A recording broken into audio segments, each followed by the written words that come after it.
자, 안녕하세요. 독고리입니다. 자, 이번에는 여러분들하고 컴퓨터 활용 능력 2급 필기, 저 독고리가 한번 강의를 시작해 보겠습니다.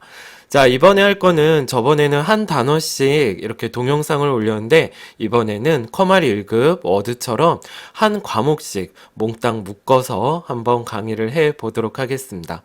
자, 지난번 교재와는 달리 이번에는 기출문제에서 많이 나올 것 같은 거를 더 핵심적인 내용으로 꽉꽉 담아놨습니다. 자, 제가 만든 교재랑 같이 하시면 더욱더 효과가 높으니까 여러분들 교재 구매 부탁드리겠습니다. 자, 그럼 바로 시작해 보겠습니다.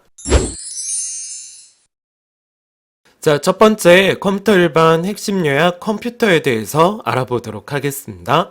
자, 컴퓨터입니다. EDPS라고 부르고요. 자, 컴퓨터의 특징, 좋은 거는 다 들어갔죠. 자동, 정확, 범용, 신속, 호환성, 대용량성입니다. 자, 우리 여기 한번 보실까요? 자료를 가공해서 유용한 가치 있는 정보로 변환해주는 장치를 바로 컴퓨터라고 부릅니다. 자, 우리 데이터 마이닝이라는 용어가 있어요. 일정한 패턴을 찾아내 가치 있는 정보를 추출하는 기술이라고 합니다. 자, ENIAC은 세계 최초의 전자계산기, 에드삭은 최초의 내장 방식입니다. 에드박은 내장 방식과 이진법을 채택했고요. 유니박은 최초의 상업용 컴퓨터입니다. 자, 여러분, 여기 컴퓨터 세대별 특징 한번 보겠습니다. 1세대는요, 일괄 처리를 중점적으로 했습니다. 자, 하드웨어 개발에 치중했고요. 오프라인입니다. 2세대는 실시간 처리, 그리고 고급 언어가 등장했고, 운영체제가 도입되기 시작했습니다. 자, 한 번에 여러 개 프로그램을 동시 실행할 수 있는 다중 프로그래밍이 시작됐습니다. 자, 그 다음에 2세대의 주요 특징, 바로 실시간으로 처리할 수 있는 온라인 시스템입니다. 자, 3세대는 집적 회로인데요. 크기는 작아지고 내용은 더 많이 입력되게 하는 겁니다. 여기 보시면 4세대 보이시죠? 4세대는 고밀도 집적이잖아요. 얘는 크기는 더더욱 작아지고 내용은 더 많이 입력되게 되는 겁니다. 자, 4세대 주요 특징은 분산 처리입니다. 자, 마이크로 프로세서와 네트워크가 발달했고 개인용 컴퓨터도 등장을 했습니다. 5세대 한번 살펴볼게요. 5세대는 초고밀도 집적 회로입니다. 자, 인터넷, 그 다음에 인공지능, AI라고 부르죠. 퍼지 이론과 전문가 시스템, 그리고 신기술이 도입되기 시작했습니다. 자, 여기 아까 3세대 했었는데 3세대 특징 한 번 더 말씀드릴게요. 시간을 나눠서 처리하는 시분할 시스템 TSS 이거 알아두시고요. OCR, OMR 답안지에 쓰이는 거죠. MICR 수표에 쓰이는 겁니다. 자, 컴퓨터가 회사에 도입되기 시작했습니다.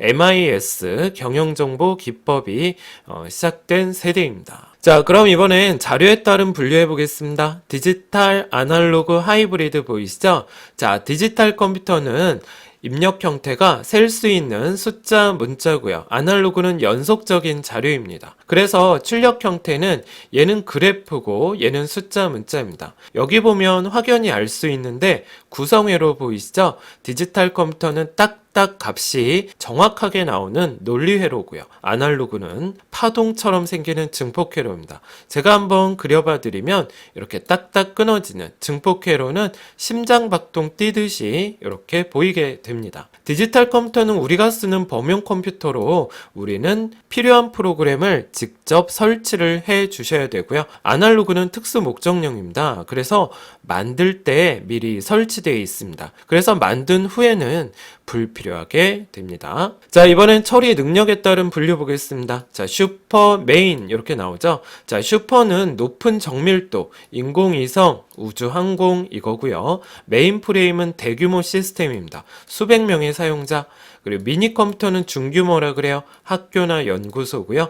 워크스테이션은 RI 프로세서를 사용했습니다. 네트워크에서 서버 역할을 합니다. 데스크탑은 개인용 컴퓨터고요. CISC 방식을 써요. 휴대용 컴퓨터는 휴대가 가능한 노트북을 말합니다. 자, 이번엔 헤르츠에 대해서 설명드려 보겠습니다. 1초에 한 번 주기가 반복되는 거고요. 1kHz는 1초에 1000번입니다.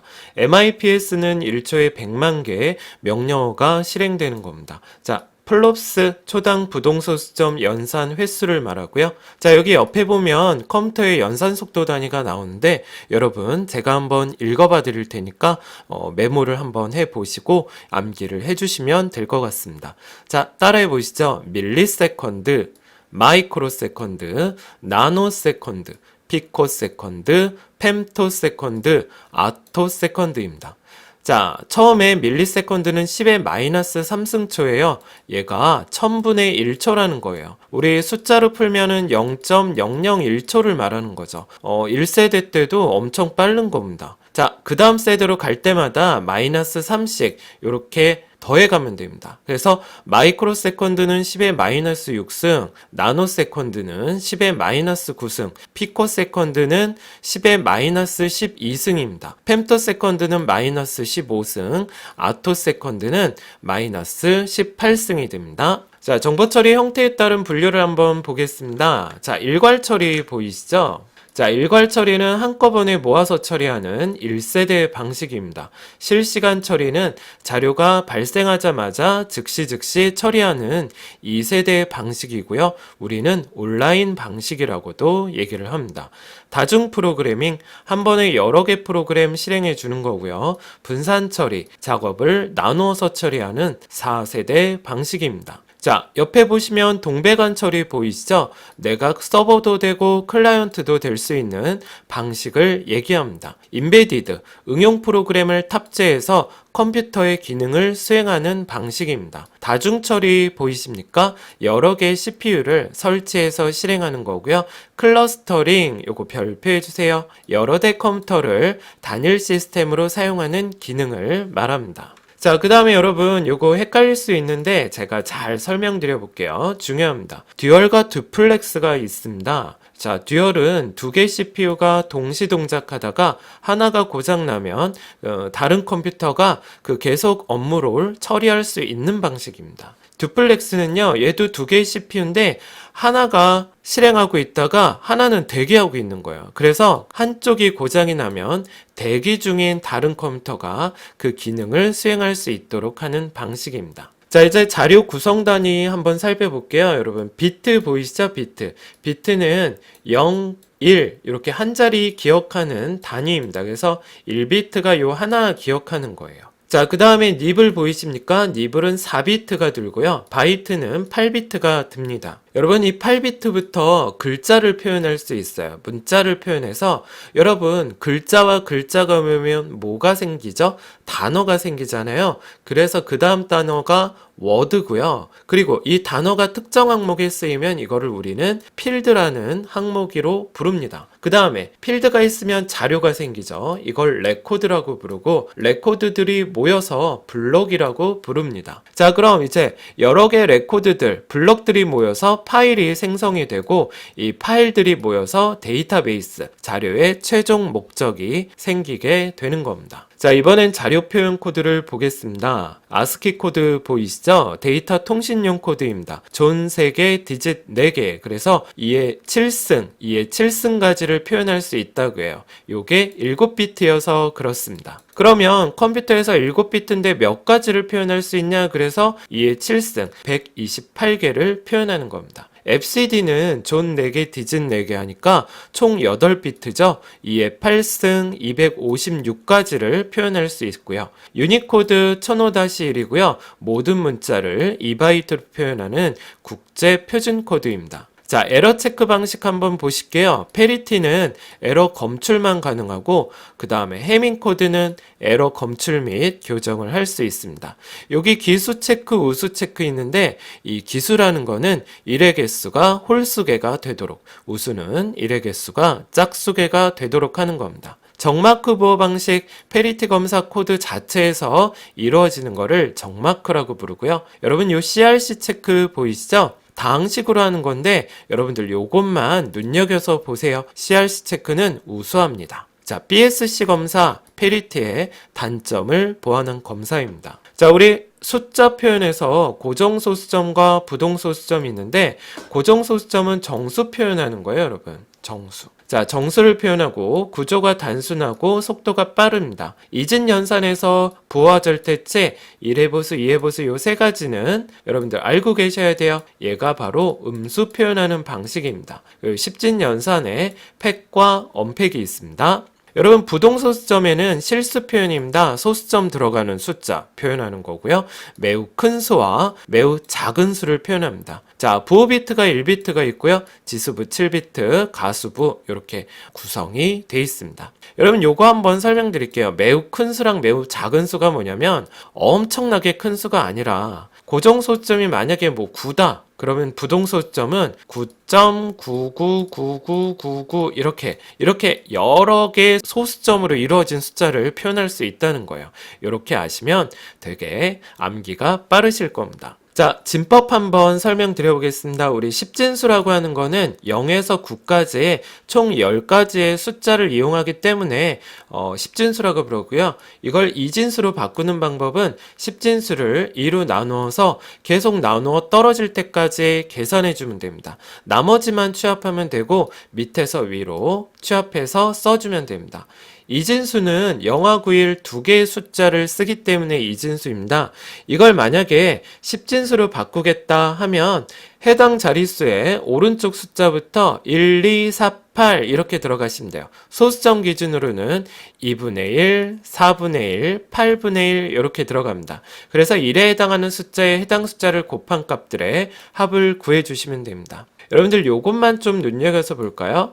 음수 표현할 때 아까 제가 설명드렸지만 부하 절대치 1의 보수, 2의 보수가 있습니다. 부하 절대치는 원래 숫자의 맨 앞에 숫자를 1만 바꾸시면 돼요. 그래서 여러분 여기 볼까요? 8하고 11 보이시죠? 아까 우리 이진수로 나타낼 때는 이렇게 8, 4, 1 쓰시고 어느 자리가 1이면 8이 나오겠냐 생각하시면 요 자리가 1이면 8이 나오잖아요. 그래서 플러스 8, 우리가 양수 8은 이렇게 표현을 하거든요.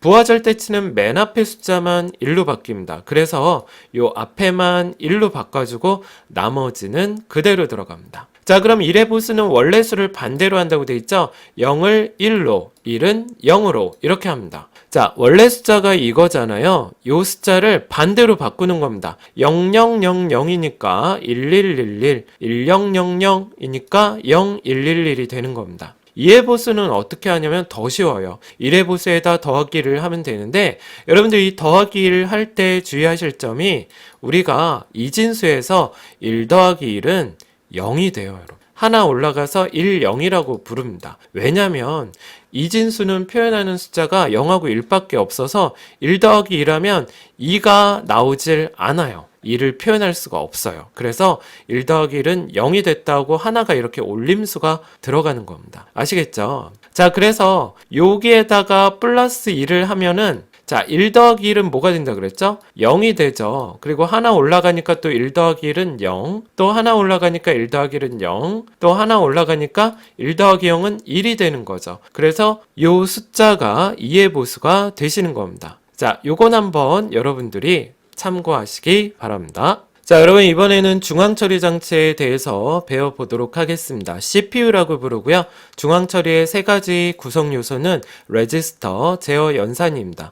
자, 주변 장치는 입력 출력이고요. 레지스터 보이시죠? CPU 내에서 임시기억 장치인데 속도가 제일 빠릅니다. 자, 레지스터의 크기는 한 번에 처리 가능한 데이터라고 되어 있죠? 기업 장치의 접근 속도를 한번 비교해 보겠습니다. 레지스터가 제일 빠르고 그 다음에 캐시, D램, 롬, 하드, 집디스크 이런 순으로 나열됩니다.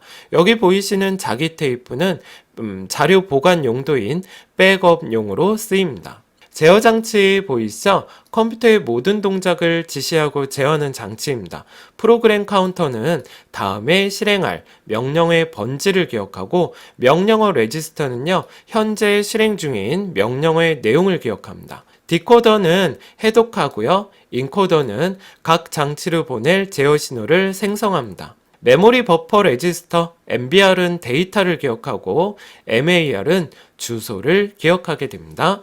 자, 연산장치입니다. 가산기는 덧셈, 누산기는 중간계산 결과를 기억합니다. 자, 보수기 보이시죠? 여러분 여기 별표 해볼까요? 보수기는 음수로 변환해 주는 겁니다. 왜? 뺄셈 하려고 사용합니다. 자, 상태 레지스터 보이시죠? 연산 중에 발생하는 여러 상태 값을 상태 레지스터라고 그러고 요거를 PSW라 그래요. 여러분 이 보수기에 대해서 잠깐 설명드리면 우리가 3 빼기 1은 뭐가 나오죠? 네, 2가 나오죠. 근데 컴퓨터에서는 빼기가 없어요. 이걸 어떻게 계산하냐면 3과 마이너스 1과의 덧셈 연산이다 이렇게 생각하시는 거예요. 그래서 우리 뺄셈 할 때 이렇게 음수로 바꿔주는 보수기가 필요하고, 네, 아이러니하지만 뺄셈 할 때 가산기도 필요가 합니다. 아시겠죠? 자, 이번엔 중앙처리 장치 성능에 영향을 미치는 요인 살펴보겠습니다. 클럭 주파수, 캐시, 워드 크기고요. 이 중앙처리의 성능 단위입니다. 클럭, 그리고 헤르츠, 밉스, 플롭스 이렇게 있습니다. 자, CPU 업그레이드 할 때 여러분 메인보드가 지원되는지 꼭 확인하실게요. 자, 그 다음에 아까 우리 워크스테이션 서버에 쓰이는 RISC랑 개인용 컴퓨터에 쓰이는 CISC 살펴보도록 하겠습니다. 당연히 프로그램을 우리가 막 설치하는 CISC가 명령어가 많고요. 주소도 CISC가 복잡합니다. 레지스터, CPU는 바로 RISC가 많고요. 전기 소모는 CISC가 많이 듭니다.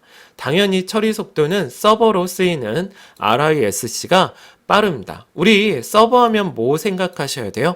자료를 제공하는 거고요. 개인용 컴퓨터는 클라이언트 입장인 게 확실합니다.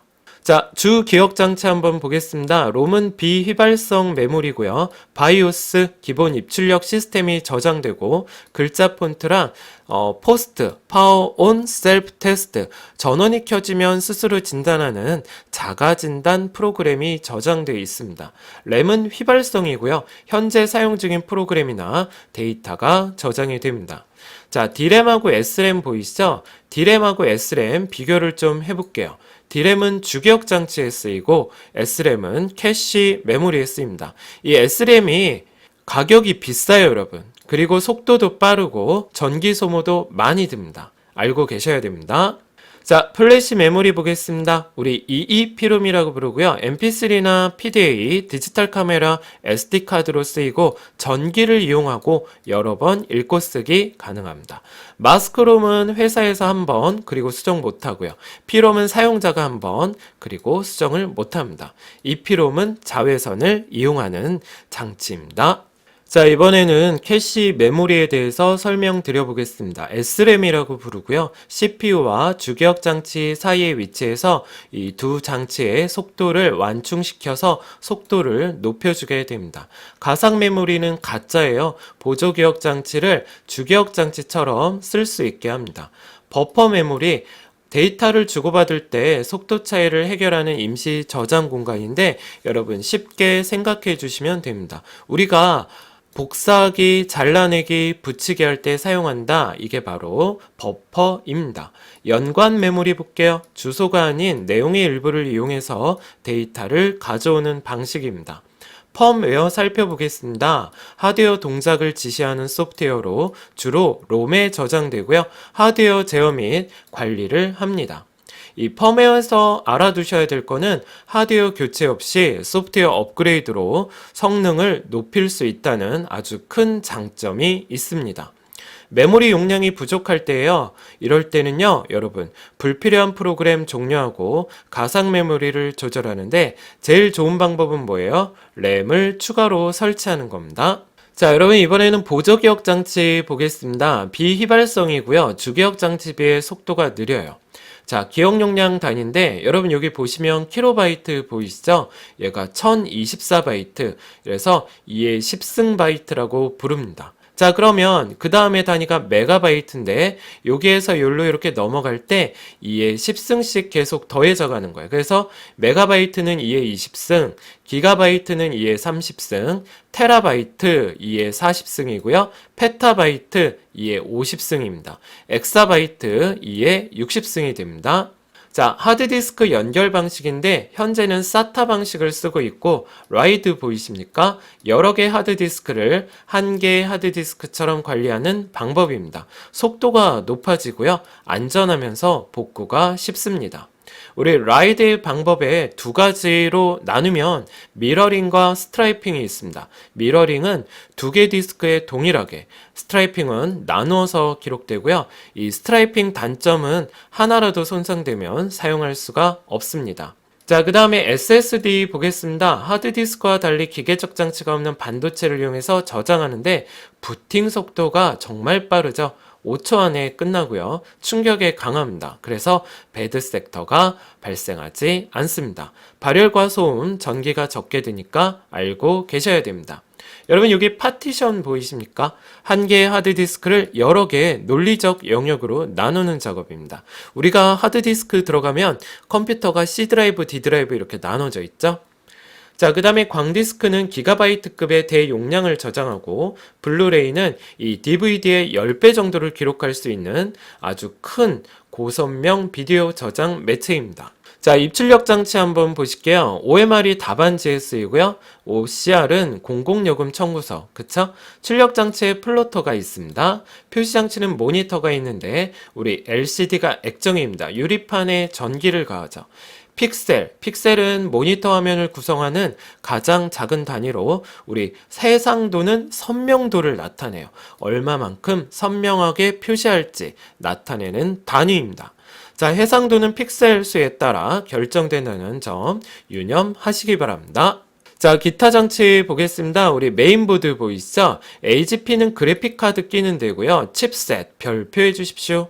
자, 흐름을 제어하고 메인보드의 핵심입니다. 롬 바이오스, 컴퓨터의 기본 작업을 처리하는 것으로 기본 정보와 부팅에 대한 방법이 기록되어 있습니다. 직렬과 병렬이 있는데 여러분 직렬보다 병렬이 더 빨라요. USB는 127개 연결하고요. i1394가 가전기기를 컴퓨터에 연결하는 방식입니다. 자, 이번엔 관련 용어 보겠습니다. 인터럽트 보이시죠? 실행 도중 갑자기 예기치 않은 상황이 발생할 때 이 상황의 문제를 해결하고 다시 원래 작업으로 복귀해서 처리하는 것을 인터럽트라고 합니다. 자, 그럼 인터럽트는요, 여러분 어쨌든 해결을 하는 거잖아요. 근데 우리가 컴퓨터를 하면서 항상 해결이 되지 않는 상태가 있습니다. 실행 도중 이 발생된 상황의 문제가 해결되지 않은 채 멈춰 있다. 계속 멈춰 있는 거를 우리 뭐라고 부른다고요? 데드락이라고 부릅니다. 자, 그래서 여러분들이 인터럽트는 해결이 되는 거고요. 데드락은 해결이 안 된 상태로 계속 멈춰져 있는 겁니다. 자, 인터럽트 종류 한번 볼게요. 외부 인터럽트는 입출력 타이밍 전원입니다. 내부 인터럽트는 잘못된 명령이나 데이터를 사용하게 되죠. 가장 높은 우선순위 인터럽트 정전입니다. 가장 낮은 우선순위 인터럽트 SVC인데 이건 사용자가 의도적으로 일으킨 인터럽트입니다. 자, 채널 한번 살펴볼게요. 자, 채널은 CPU로부터 권한을 넘겨받아 CPU 대신 입출력을 관리한다고 돼 있죠? 여러분들이 입출력이 어쩌고저쩌고 이렇게 문제가 나오면 무조건 답은 채널입니다. 자, 여기 보시면 채널 종류 보이십니까? 셀렉터 채널 하면 고속, 속도가 빠르다라고 얘기해 주셔야 되고요. 멀티플렉서는 저속, 속도가 느립니다. 자, DMA가 다이렉트 메모리 액세스입니다. 직접 메모리 접근으로 CPU 참여 없이 입출력 장치가 데이터를 주고받는 형식으로 시스템 속도가 향상되게 됩니다. 여러분 여기 보시면 IRQ 보이시죠? 입출력 장치에서 CPU에게 보내는 신호를 IRQ 이렇게 부릅니다. 자, 이번엔 소프트웨어에 대해서 살펴볼게요. 여러분, 에데어는 광고 보는 거고요. 알파 버전은 회사 내 직원들이 테스트, 그 다음 쉐어웨어는 일정 기간 무료로 사용해 볼 수 있는 프로그램입니다. 패치 프로그램, 배포한 후 발생된 에러를 수정하고 다시 재배포하는 거고요. 베타 버전, 출시되기 전에 일반 사용자에게 테스트하는 프로그램입니다. 자, 오픈소스 프로그램 보이십니까? 프로그램 소스가 공개되어서 수정 및 변경이 가능한 프로그램입니다. 자, 여기 보시면 번들 보이시죠? 우리 살 때 끼워주는 프로그램이고요. 상용 소프트웨어가 비용을 주고 사는 프로그램입니다. 자, 우리 언어 번역 과정 한번 살펴볼게요. 우리가 인간이 이해하는 언어를 자연어라고 부르는데 이거를 우리가 뭐라고 부르냐면 원시 프로그램이라고 부른다고요. 이거를 컴퓨터가 알아듣게 기계어로 바꿔줘야 되는데 이거를 목적 프로그램이라고 합니다. 이 원시가 목적으로 바뀌려면 컴파일러가 필요하고 이 기계어가 진짜로 실행되려면 실행 파일로 바뀌어야 되는데 이 상태가 로드 모듈입니다. 이렇게 실행 파일로 바뀌게 하는 게 링커. 그 다음에 주기억 장치의 실행 파일이 올라와줘야지 진짜로 실행되게끔 되는데 이때 필요한 게 로더입니다. 여러분 컴파일은 뭐라고요? 기계어로 바꾸는 거고요. 인터프리터는 컴파일 과정 없이 바로 실행하는 겁니다. 링커는 실행 파일 만들어주는 거고요. 로더는 진짜로 실행하게 해주는 프로그램입니다. 자, 그래서 주기억 장치에 적재한다고 되어 있죠? 로더의 기능 4가지 한번 살펴보겠습니다. 할당, 연결, 재배치, 적재 꼭 외워주시기 바랍니다. 자, 여러분 프로그래밍 언어 한번 살펴볼게요. 자바 보이시죠? 객체 지향 언어고 플랫폼에 관계 없습니다. 아무 데서나 사용할 수 있는 거예요. 얘는 독립적이고요. 이식성. 이게 바로 아무 데서나 사용할 수 있습니다. 자, C 언어는 유닉스 운영체제 제작할 때 쓰인 거고요. 저급과 고급 언어의 특징을 두루두루 가졌습니다. 구조적 프로그래밍이고요. 하드웨어 제어도 가능합니다. 자, C++ 보이시죠? 바로 C 언어에 객체 지향 개념을 도입한 겁니다. 이 객체 지향의 의미 중 하나가 여러분들 이거 생각하셔야 돼요. 자, 별표. 필요한 프로그램만 사용한다는 뜻입니다. 구조적 언어는 입력과 출력이 한 개로 이루어진 파스칼과 ADA 그리고 순서 선택 반복 구조로 이루어집니다. 객체 지향 언어는요, 객체 자료를 바탕으로 하고 아까도 제가 얘기 드렸지만 필요한 프로그램만 사용하게 됩니다. 자, 특징은 추상, 캡슐, 계층, 모듈, 다형성, 그리고 음패, 상속성, 재사용성의 특징을 갖고 있습니다. 자, 비주얼 프로그래밍입니다. 문자 방식의 명령어를 아이콘 형태로 바뀌어서 프로그래밍하는 기법입니다. 대표적으로 비주얼 스튜디오가 있습니다. 여러분 이제 요거 3개만 더 여러분들이 눈여겨서 보시는데 인공지능 언어는 LISP, 프롤로그, S노블 이렇게 3가지가 있고요. 여러분 버그는 에러입니다. 그래서 이 디버그가 뭐냐면 에러 찾는 과정을 디버그라고 합니다. 자, 웹 프로그래밍 언어 살펴볼게요. HTML5는 액티브 없이 웹브라우저에서 쉽게 재생할 수 있는 거고요. DHTML은 실시간으로 변하는 동적인 페이지를 만듭니다. SGML은 멀티미디어 전자문서인데 구조가 복잡해요.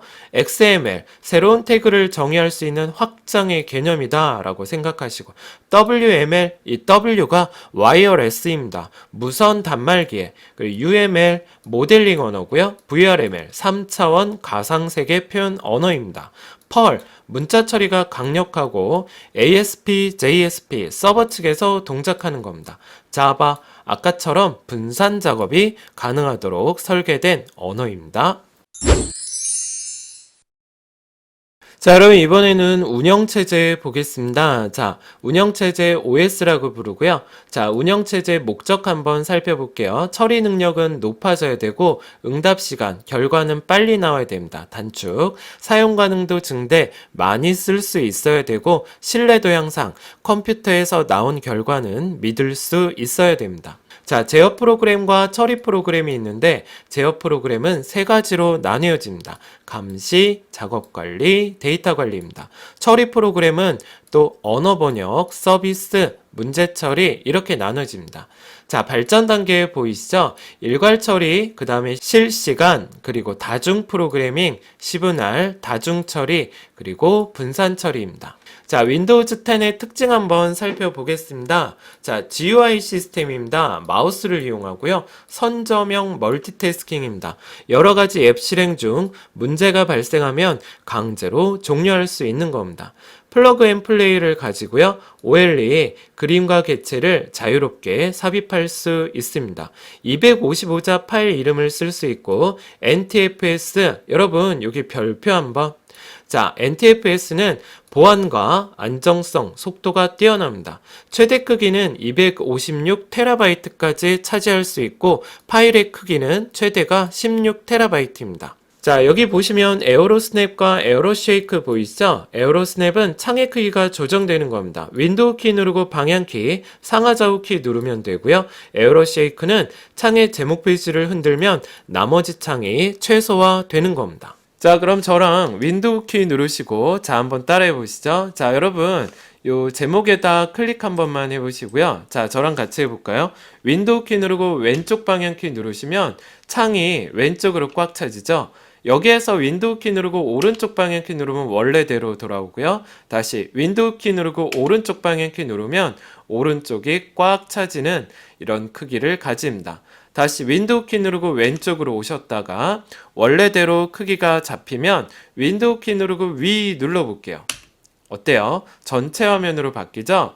자, 여기에서 이제 윈도우 키 누르고 아래를 내리면 다시 원래대로 되돌아옵니다. 자, 이제 지금이 이제 현 상태잖아요. 여기에서 윈도우 키 누르고 아래를 누르게 되면 이 창은 꺼지게 됩니다. 한번 해볼까요? 윈도우 키 누르고 아래. 어때요? 없어지죠? 여기까지가 에어로 스냅이었습니다. 자, 여러분 이번에는 저랑 에어로 쉐이크 한번 해보겠습니다. 쉐이크가 뭔지 아시죠? 흔들다. 자, 이거 잘 따라해 보셔야 되는데, 자, 여러분 저도 한번 해볼게요. 여기 여러분 이쪽을 제목 표시줄이라고 합니다. 여기 보이시죠? 창에 제목 표시줄에다 마우스를 갖다 대시고요. 자, 저 따라해 보세요. 이 제목 표시줄에다 갖다 대시고 좌우로 흔들면 어때요? 사라지죠? 다시 좌우로 흔들면 나옵니다. 자, 한번 해볼까요? 좌우로 흔들어 보세요. 또 한번 흔들어 보시면 이렇게 나옵니다. 요게 에어로 쉐이크입니다. 자, 라이브러리 보겠습니다. 자, 문서, 음악, 사진, 비디오 이렇게 4개의 파트가 있는데요. 라이브러리의 뜻은 이곳저곳 나눠진 자료를 한 곳에서 보고 정리할 수 있게 하는 가상의 폴더입니다. 50개 폴더를 포함하고요. 라이브러리를 삭제한다는 건 폴더를 삭제하는 건 아닙니다. 자, 그리고 만약에 삭제했다 그러면 기본 라이브러리 복원 이거 해주시면 되고요. 라이브러리 안에 있는 폴더나 파일을 제거해야지, 그래야지 진짜로 원본이 삭제되는 겁니다. 이동식 미디어는 여러분 라이브러리에 포함될 수가 없습니다. 자, 이번엔 바로가기 키 보겠습니다. 여러 가지 키가 있지만 제일 중요한 거 몇 가지만 살펴보도록 할게요. 우리 컨트롤 A가 전체 선택이고요. 그 다음에 Alt 프린트 스크린, 활성창 캡처, Alt 엔터가 등록 정보부입니다. 자, 그리고 F5가 새로 고침이고요. 자, 그리고 윈도우즈 키 누르고 Shift S 누르면 원하는 영역을 캡처하게 됩니다. 윈도우 키 누르고 E 누르시면 파일 탐색기, 그리고 윈도우 키 누르고 R 누르면 실행창입니다. 윈도우 키 누르고 U 누르시면 장애인분들한테 필요한 접근성 센터가 열리게 됩니다. 자, 윈도우 키 누르고 플러스면 화면 확대되고요. 마이너스가 들어가면 축소가 됩니다. 자, 그리고 컨트롤 누르고 휠 마우스 왔다 갔다 하면 아이콘에 바탕화면에 있는 아이콘의 크기가 실시간으로 변경됩니다. 자, 그 다음에 Alt Shift P 보이시죠? 이게 바로 탐색기를 띄웠을 때 내가 선택한 파일의 세부 정보가 표시되고요. Shift Delete가 완전 삭제, Shift F10은 우리가 마우스 우측 눌렀을 때 바로가기 메뉴 나타나게 하는 기능키입니다. 자, 그 다음에 Ctrl Alt Delete 보이시죠? 윈도우즈 작업관리자 대화상자 나오게 하는 거고, 동일한 키는 Ctrl Shift ESC입니다. 자, 이번에는 저랑 같이 윈도우 키 그리고 바로가기 키 실습 한번 해보도록 하겠습니다. 여러분들도 제가 할 때 한번 같이 한번 따라해 보시기 바랍니다. 자, 윈도우 키 누르고 E 눌러볼게요. 그러면 이렇게 탐색기가 나오죠? 자, Alt하고 F4 누르면 창이 꺼집니다.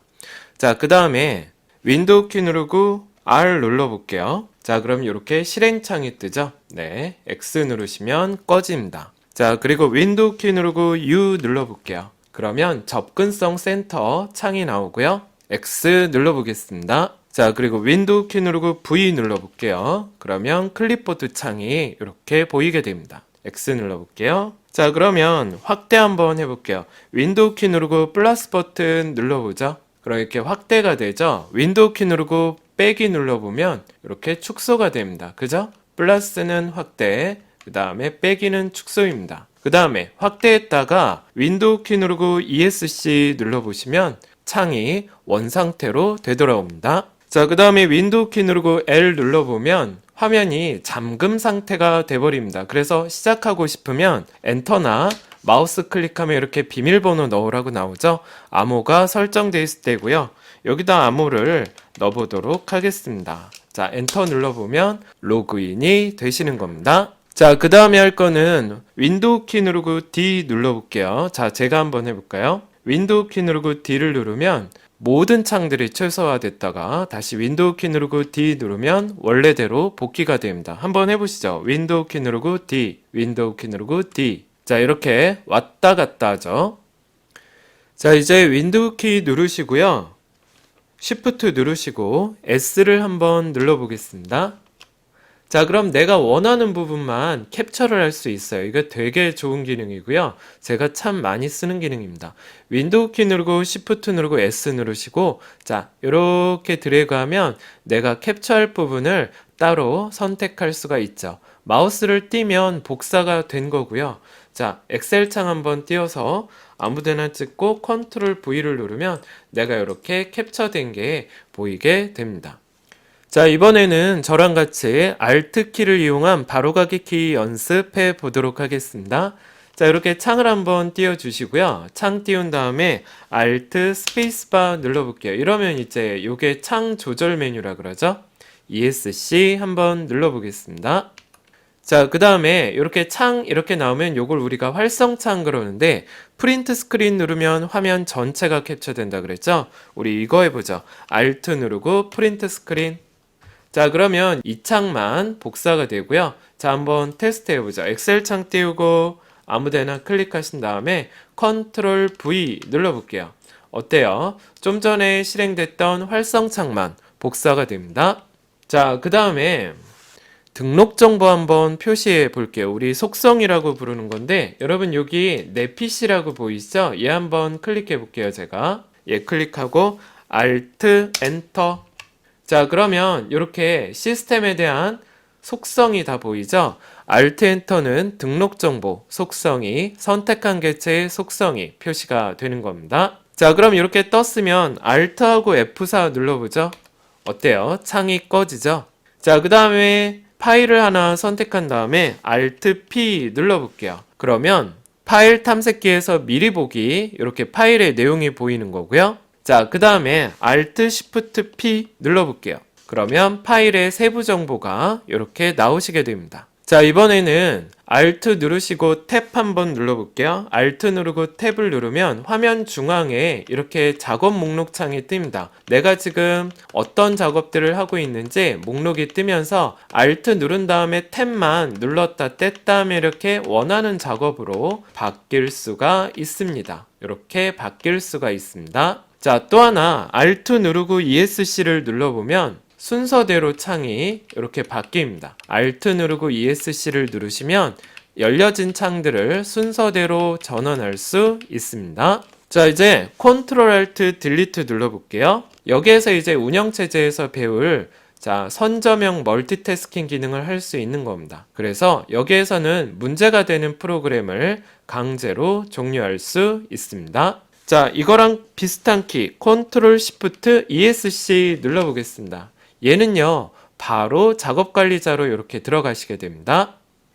자, 이번엔 저랑 컨트롤과 관련된 바로가기 키 연습해 보도록 하겠습니다. 자, 이렇게 DB 클릭하시고 왼손으로 컨트롤 키 누르시고 C 눌러볼게요. 그럼 복사가 된 거고요.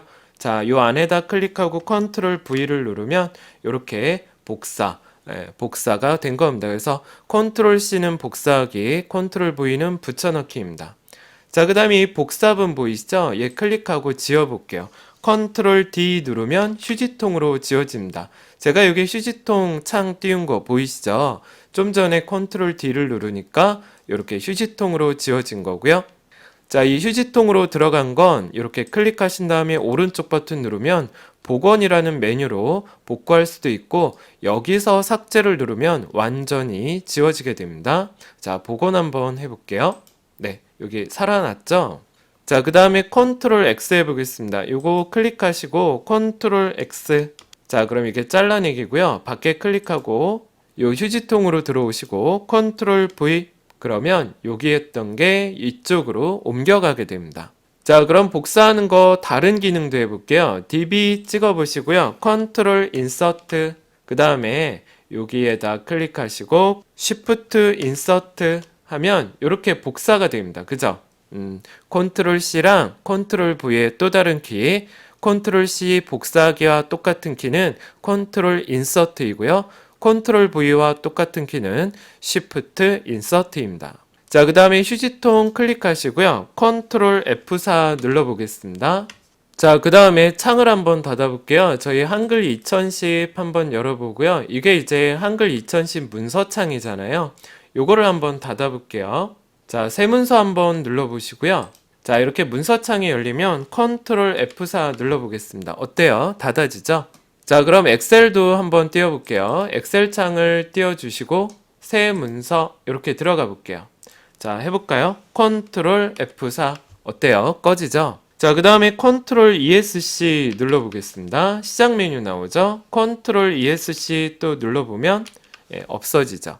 컨트롤 ESC는 시작 메뉴입니다. 자, 이번에 할 거는 컨트롤 누르시고 자, 휠 마우스를 그 바퀴를 밀었다가 당겼다가 할 건데요. 자, 한번 해보죠. 컨트롤 누르시고 바퀴를 아래로 당겨보면 이렇게 아이콘이 작아지고요. 바퀴를 위로 밀어보면 아이콘이 이렇게 커지는 겁니다. 한번 해보시죠. 밀었다, 당겼다. 자, 이번에는 전체 선택 한번 하는 단축키 컨트롤 A 한번 해보겠습니다. 자, 파일 아이콘 아무거나 하나 찍어 보시고요. 중간에 찍으셔도 돼요. 컨트롤 누르고 A, 그럼 다 선택되죠? 밖에 클릭하시면 선택은 해제됩니다. 다시 한번 해볼게요. 컨트롤 A 되죠? 자, 이번에는 Shift 키에서 Shift Delete 한번 눌러볼게요. 우리가 원래 아이콘 파일을 한번 선택하고 델 키를 누르게 되면 그냥 바로 휴지통으로 들어가지만 자, 제가 이렇게 db 파일, txt 파일을 선택하고 Shift Delete를 눌러주면 복구할 수가 없는 완전히 삭제하시겠습니까? 이렇게 메시지가 나옵니다. 그럼 여러분들이 얘를 누르면 얘는 영구히 삭제가 된다는 거죠. 얘 한번 눌러보면 db 파일은 없어지고 여기 휴지통에도 들어가지 않습니다. 자, 그 다음에 아이콘 하나 선택하고 우리가 오른쪽 버튼 누르면 이렇게 바로가기 메뉴가 나오잖아요. 자, 개체를 선택하고 Shift F10을 눌러보면 이렇게 바로가기 메뉴가 나오게 됩니다. 자, 여러분 바로가기 아이콘입니다. 이렇게 화살표 붙은 아이콘 말하고요. 자주 사용하는 문서나 앱을 빠르게 실행시키기 위한 아이콘입니다. 위치 정보만 갖고 있기 때문에 컴퓨터 모든 개체에 대해서 만들 수 있고 여러분들이 바로가기 아이콘을 삭제해도 원본은 삭제되지 않습니다. 확장자 요거 꼭 알아두시기 바랍니다. 작업 표시줄 보이시죠? 현재 실행 중인 앱이 표시되는 부분이죠. 위치 조절 가능하고 크기 조절 가능합니다. 자, 여기 보시면 작업 표시줄 바로가기 메뉴 보이십니까? 요런 기능들을 할 수 있으니까 여러분들이 요 기능 눈으로 유념히 살펴보시기 바랍니다. 시작 메뉴 윈도우 키 누르면 되죠? 모든 작업이 시작되는 거고요. 자, 앱을 시작하면 작업 표시줄에 고정하고 싶다면 이 해당 파일의 위치를 열 수 있습니다. 자, 컴퓨터에 설치된 프로그램 그리고 앱을 시작하면 작업 표시줄에 고정하고 해당 파일의 위치를 열 수 있습니다. 자, 마우스 오른쪽 버튼 누르고 고정하려면 시작 화면에 고정 눌러주시면 돼요. 자, 시작 프로그램 보이십니까? 윈도우 10이 시작될 때 자동으로 실행되는 프로그램입니다.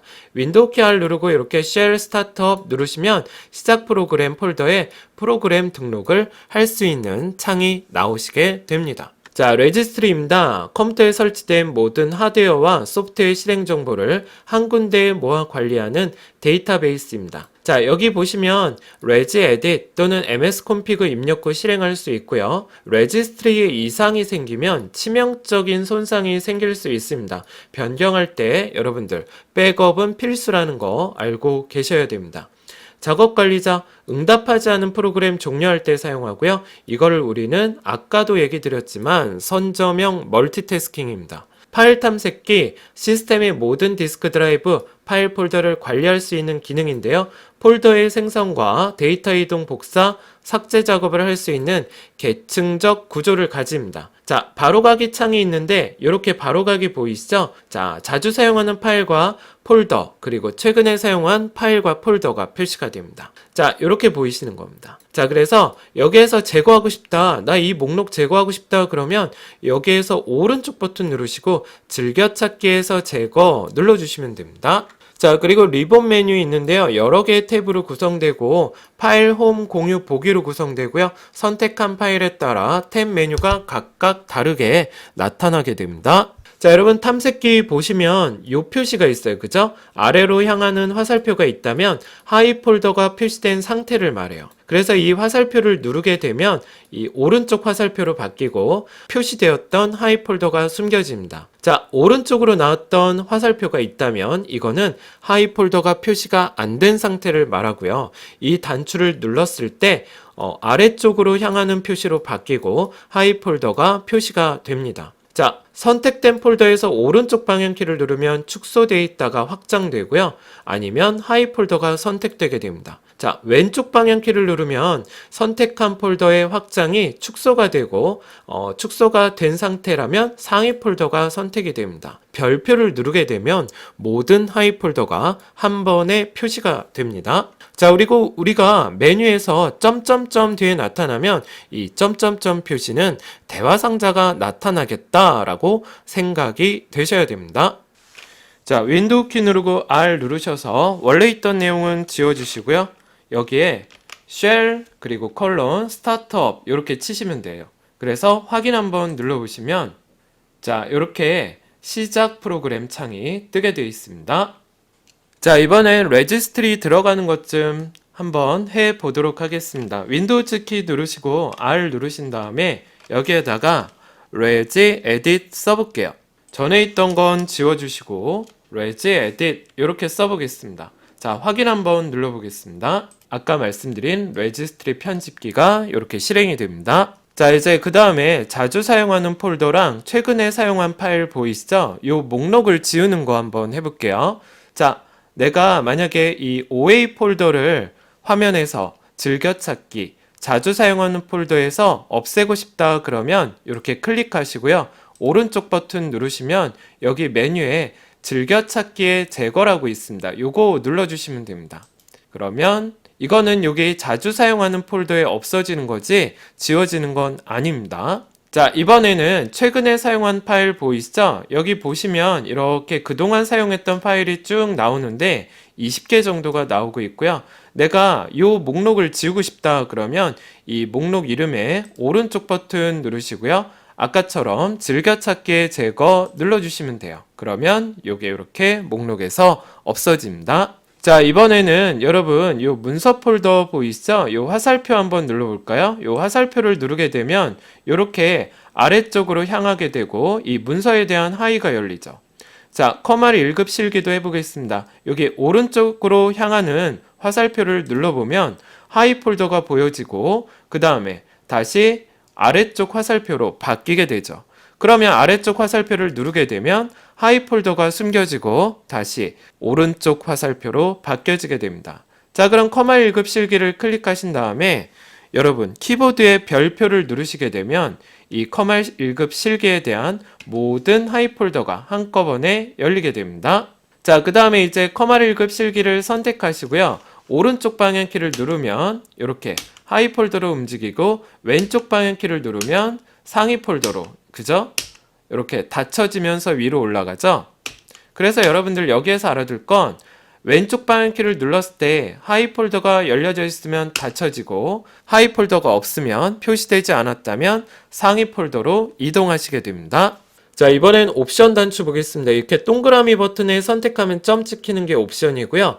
네모 박스에 우리가 선택하면 V자 나오게 하는 게 선택 단추입니다. 이 옵션은 여러 개 중 하나만, 그리고 선택 단추는 여러 개 중 여러 개가 선택되고요. 선택을 다 안 하셔도 진행할 수 있습니다. 자, 파일 폴더 한번 살펴보도록 할게요. 우리 연속적인 파일 선택할 땐 드래그나 Shift 누르고 선택하게 되고요.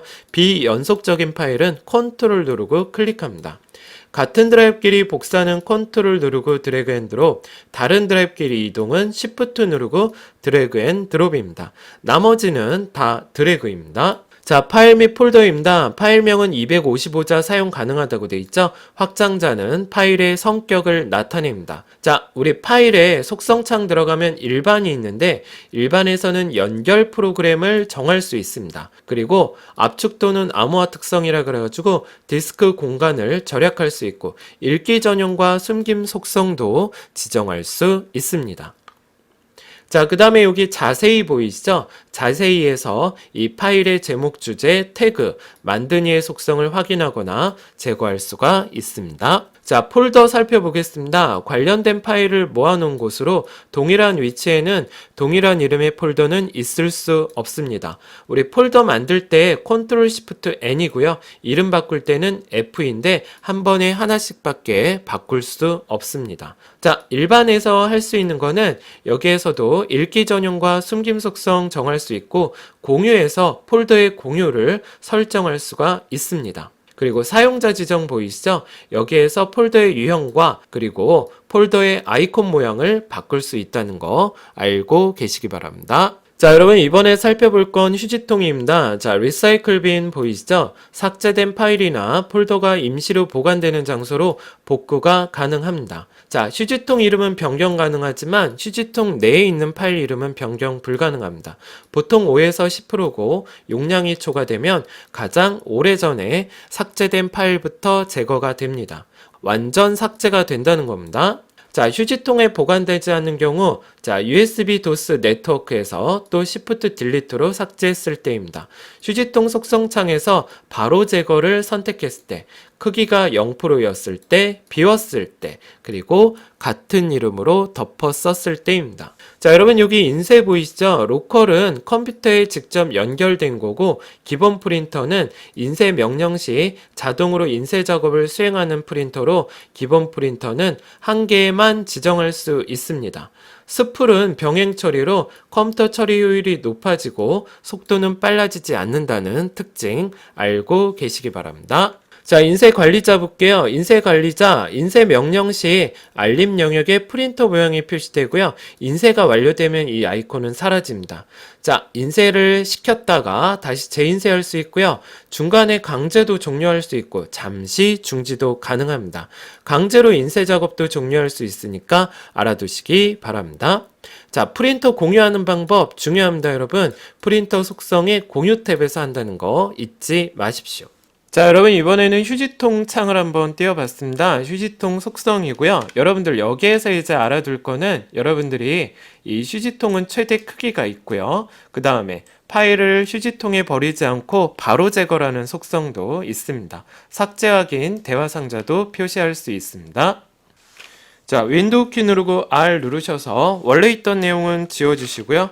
여기에 쉘 그리고 컬론 스타트업 이렇게 치시면 돼요. 그래서 확인 한번 눌러보시면 자, 이렇게 시작 프로그램 창이 뜨게 되어 있습니다. 자, 이제 여러분 이번에는 인쇄에 대해서 한번 볼 텐데 여기에서 제가 보여드릴 화면은 여러분들이 이제 설정에 프린터 및 스캐너를 들어가 보면 여기 밑에 설치되어 있는 프린터 목록을 볼 수 있습니다. 저는 공유하는 거를 여러분께 한번 보여드릴게요. 자, 프린터 및 스캐너에 요 앱슨 하나 선택하고요. 관리 들어가 볼게요. 자, 그럼 여기 프린터 속성이라고 보이시죠? 요거 한번 들어가 볼게요. 자, 그럼 이렇게 창이 하나 뜨는데 우리 아까 제가 뭐 한다 그랬죠? 공유한다 그랬죠? 그래서 공유하고 싶다. 나 이 프린트 다른 사람들도 쓰게 하고 싶다. 그러면 공유 들어가서 이 프린터 공유 체크하시면 되세요. 그리고 확인 눌러주시면 됩니다. 자, 이번에는 윈도우 10 보조 프로그램에 대해서 알아보도록 하겠습니다. 자, 메모장인데요. 전체에 대해서만 글꼴 크기를 바꿀 수 있고 부분은 바꿀 수가 없습니다. .LOG라고 입력하면 다음에 불러올 때 현재 시간과 날짜가 보이고요. 바로가기 키는 F5입니다. 자, 자동 줄바꿈 기능이 있고 OLE는 삽입이 할 수가 없습니다. Ctrl G, 특정 줄로 이동하는 기능이 있습니다. 자, 워드패드는 이 네 가지 파일의 확장자를 가진 문서를 작업하고 얘는 OLE 기능이 가능합니다. 자, 그림판입니다. 윈도우 10에서 제공되는 그림 편집 프로그램으로 기본 확장자는 .png입니다. OLE 개체 삽입 가능하고요. 그림판 3D라는 기능도 있습니다. Shift 누르시면 정사각형 정원 그리기가 가능하고 요런 5가지 파일의 그래픽 파일 열기가 가능합니다. 바탕화면의 배경으로도 사용할 수 있으니까 요 점 유념하시기 바랍니다. 자, 프린트 3D입니다. 3D 프린트 연결해서 입체 모형으로 출력하는 거고요. 자, 단계 레코더 보겠습니다. 우리 컴퓨터에서 작업을 수행할 때 클릭 또는 드래그, 키보드 입력 하나하나를 녹화하는 앱이라고 보시면 되고요.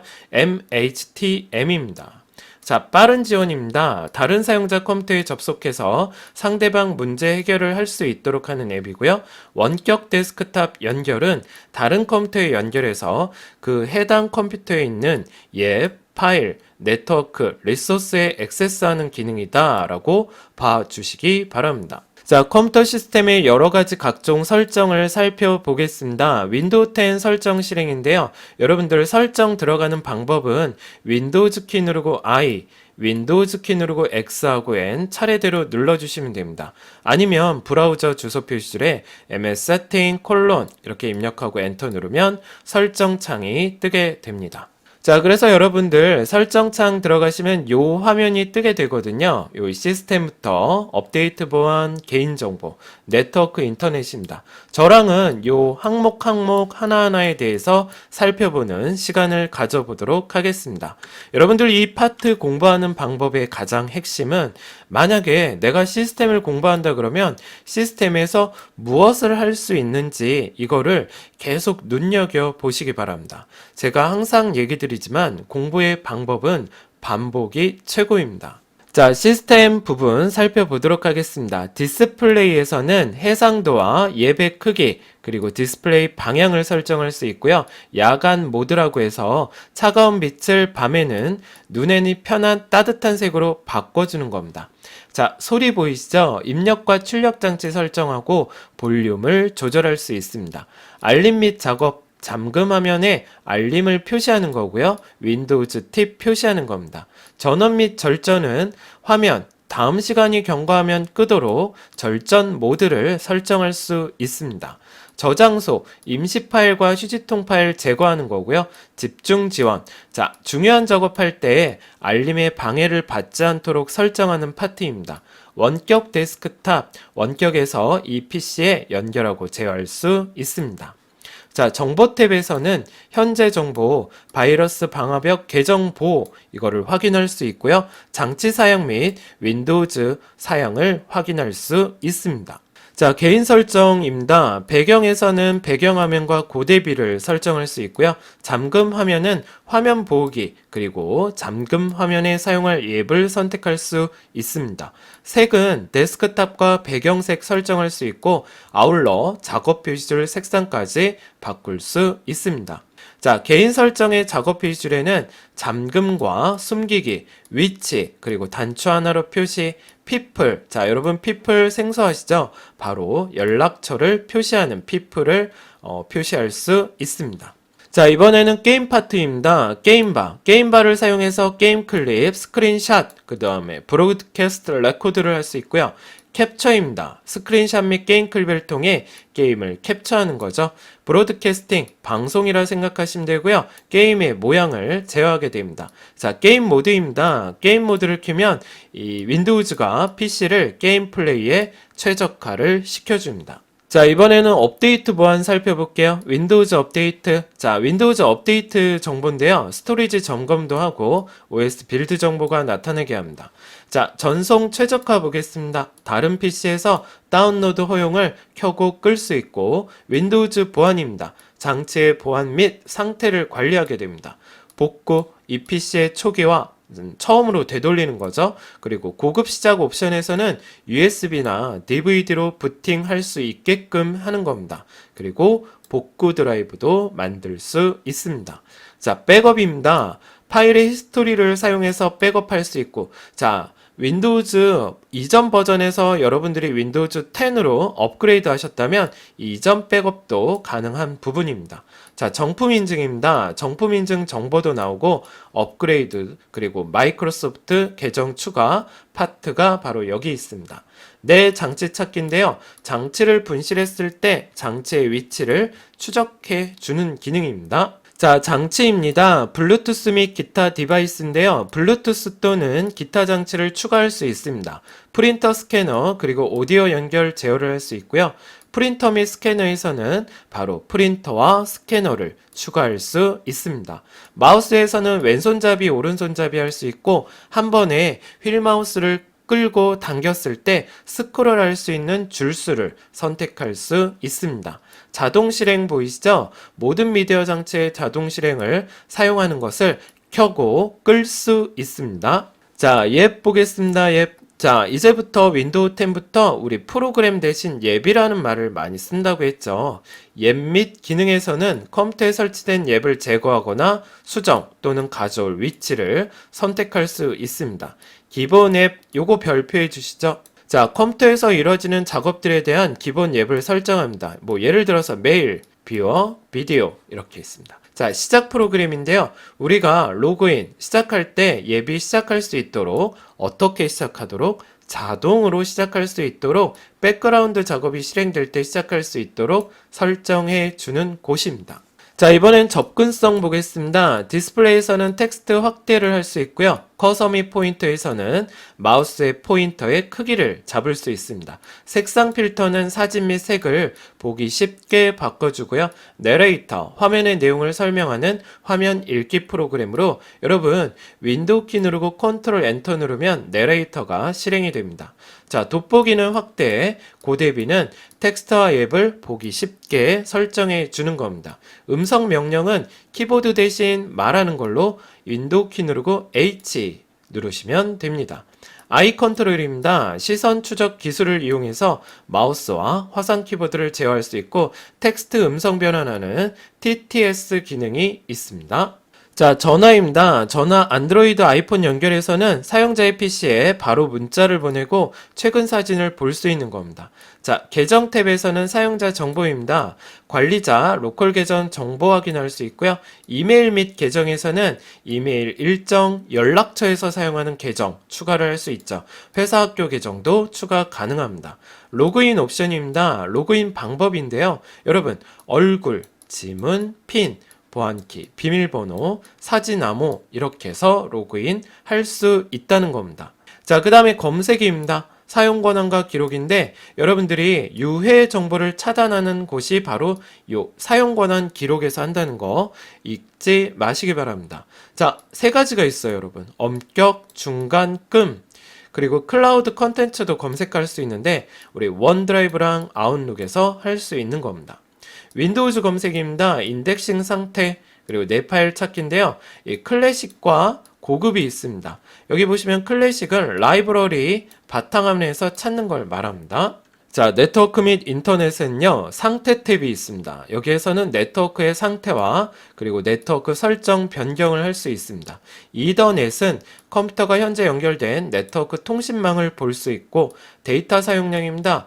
데이터 제한이라는 곳은 초과하지 않도록 백그라운드 데이터는 데이터 사용량을 줄이기 위해 쓰는 겁니다. 자, 시간 및 언어입니다. 날짜 및 시간에서는 표준 시간대를 설정할 수 있는데 우리가 시간이 잘못됐을 때는 정말 지금 정확한 시간을 알고 싶을 때가 있습니다. 이럴 때는 인터넷으로 시간 동기와 여기 메뉴를 들어가시면 됩니다. 자, 지역에서는 국가지역 또는 사용지역 언어를 설정할 수 있고 언어에서는 윈도우즈에서 표시하는 언어를 설정 가능합니다. 자, 개인정보에서 일반입니다. 개인정보 옵션을 바꿀 수 있는데 맞춤형 광고, 관련 컨텐츠, 검색 결과를 같이 제공할 수 있습니다. 자, 피드백 및 진단인데요. 진단 데이터라고 있습니다. 이 현재 윈도우즈가 안전하고 최신 상태로 유지하고 문제를 해결하고 제품을 향상시킬 수 있는데 사용하는 옵션 메뉴입니다. 자, 활동 기록입니다. 사용자가 방문한 웹사이트, 앱, 서비스를 사용하는 방법에 대한 정보를 저장하고요. 활동 기록 저장 및 보낼 수도 있고 지울 수도 있습니다. 자, 이번에는 실질적으로 시스템 정보에 들어갈 때는 어떤 메뉴, 어떤 키를 이용해서 어떤 명령어를 통해서 들어가는지 한번 보도록 하겠습니다. 자, MS 세팅이 아까 설정이었죠? 콜론 다음에 about을 누르면 시스템 정보가 들어가고요. 단축키로는 윈도우즈 X 눌러서 Y 들어가면 됩니다. 아니면 시작 단추에서 바로가기 메뉴 시스템 들어가시면 됩니다. 자, 우리 장치 관리자입니다. 하드웨어가 올바르게 작동하는지 문제 있는 불필요한 장치를 제거할 수 있는 요 메뉴인데요. 자, 시작 단추에서 오른쪽 버튼을 누르게 되면 바로가기 메뉴에 장치 관리자 여기 들어가시면 되세요. 자, 작업 표시줄인데요. 이 MS 세팅 콜론에 태스크바 이렇게 쓰시면 작업 표시줄을 설정할 수 있습니다. 자, 윈도우즈 키 누르고 X 눌러서 명령 프롬프트를 파워쉘로 바꿀 수 있습니다. 자, 이제 여러분 관리 도구입니다. 윈도우즈에서 관리 도구는 우리가 이렇게 제어판에 시스템 및 보안의 관리 도구 들어가면 SCSI부터 요 리소스 모니터, 컴퓨터 관리까지 여러 가지 관리를 할 수 있죠. 요거를 한번 제가 잘 정리를 해봤습니다. 한번 보시겠습니다.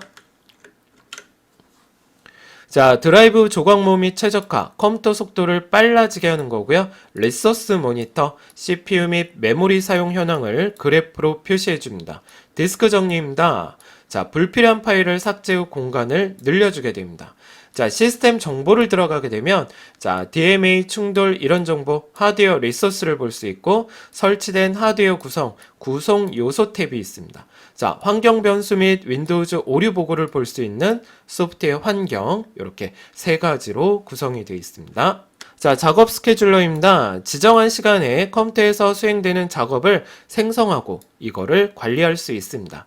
자, 우리 컴퓨터 관리에서는 시스템 도구가 있는데요. 작업 스케줄러, 이벤트 뷰어, 공유 폴더, 장치 관리자를 정할 수 있습니다. 자, 그 다음에 저장소입니다. 시스템의 디스크 정보 및 파티션 확인 그리고 설정할 수 있고요. 서비스 및 응용 프로그램에서는 이 서비스 및 프로그램 등의 시작, 중지, 재실행 등을 할 수 있습니다. 자, 여러분 백업입니다. 백업은 원본 손실에 대해서 하나 더 만들어 두는 거고요.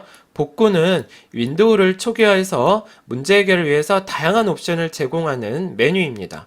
여기에서는 EPC 초기화 그리고 고급 시작 옵션에서는 아까도 얘기 드렸지만 USB나 다른 장치로 시작을 할 수 있도록 합니다. 자, 드라이브 오류 검사입니다. 하드나 SSD에 논리적, 물리적 오류를 검사하고 이를 복구해 주는 건데 네트워크나 CD롬은 검사할 수가 없죠. 왜 못하죠? 네, 읽기만 가능하니까. 자, 명령 프롬프트입니다. 윈도우즈 키 누르고 R 눌러서 CMD 누르고 엔터 누르시면 도스 창이 뜨게 됩니다. 자, 거기에서 명령 프롬프트 창을 종료하고 싶다. EXIT 치고 엔터 하시면 되고요. 이 화면 모드 바꾸는 거 Alt랑 엔터입니다. 자, 사용자 계정 정보 보는 방법입니다. 역시 MS 세팅 콜론 다음에 유어 인포입니다. 표준은 설치된 소프트웨어를 사용할 수 있고 그 다음에 관리자는 컴퓨터에 대해서 모든 제어 및 권한을 가지게 됩니다. 자, 윈도우즈 보안입니다. 바이러스 및 위협 방지인데요. 악성 코드 및 바이러스를 실시간으로부터 보호합니다. 자, 감염 시 치료도 해줄 수 있습니다. 자, 계정 보호입니다. 계정 및 로그인에 대한 보안을 설정할 수 있고요. 방화벽 및 네트워크 보호 살펴보겠습니다. 세 가지가 있어요, 여러분. 여기에서는 도메인, 개인, 공용 알고 계셔야 됩니다. 자, 그 다음에 글꼴입니다. 이 글꼴은 설정에 개인 설정 들어가시면 되는데 확장자가 TTF, TTC, FON 이렇게 세 가지 확장자를 가진 글꼴을 관리를 할 수 있습니다. 클리어 타입 알아두셔야 됩니다. 읽기 쉽게 가독성을 높여주게 바꿔주는 거고요. 우리 글꼴 설치 폴더 C 드라이브의 윈도우즈 폰트입니다. 여기에서 이제 글꼴 복사해서 붙여넣기 하면 우리가 아까부터 얘기한 글꼴이 설치가 되는 겁니다. 자, 설정 들어가는 거 한번 해볼게요. 윈도우 키 누르고 I.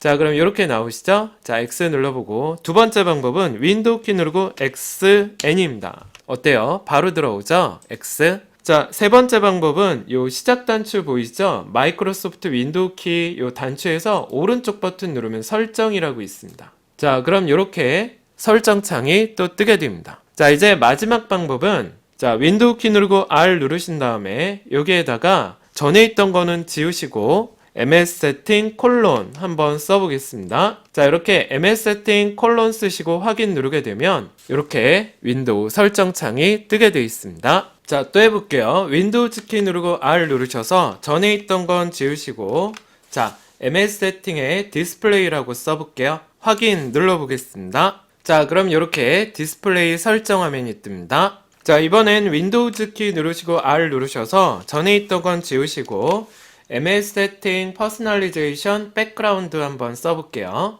확인 눌러볼게요. 자, 그러면 이렇게 배경 화면, 배경을 설정할 수 있는 창이 뜹니다. 자, 그러면 우리 설정하는 거 배워봤으니까 이제 세부적인 설정 기능 한번 시연을 해 보도록 하겠습니다. 자, 윈도우 키 누르고 R 눌러볼게요. 전에 있던 건 지워주시고요. 자, 저랑 앱 및 기능 한번 들어가 볼게요. 여기에다가 ms 세팅 앱스 피처스 이렇게 한번 써 보시고요. 확인 한번 눌러 보시겠습니다. 자, 그럼 이렇게 앱 및 기능이 나오죠. 자, 이번에는 윈도우 키 누르고 R 누르신 다음에 전에 있던 건 지우시고, 자, ms 세팅의 디폴트 앱스 요거 한번 넣어 보시고요. 확인 눌러 보겠습니다. 자, 그럼 이렇게 기본 앱 화면이 뜹니다. 자, 이제 윈도우즈 키 누르고 R 누르셔서 여기에다 cmd 쓰시고 확인 한번 눌러보겠습니다.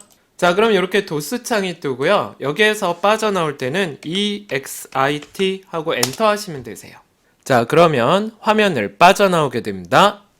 자, 이번엔 레지스트리 들어가는 것 좀 한번 해 보도록 하겠습니다. 윈도우즈 키 누르시고 R 누르신 다음에 여기에다가 reg edit 써볼게요.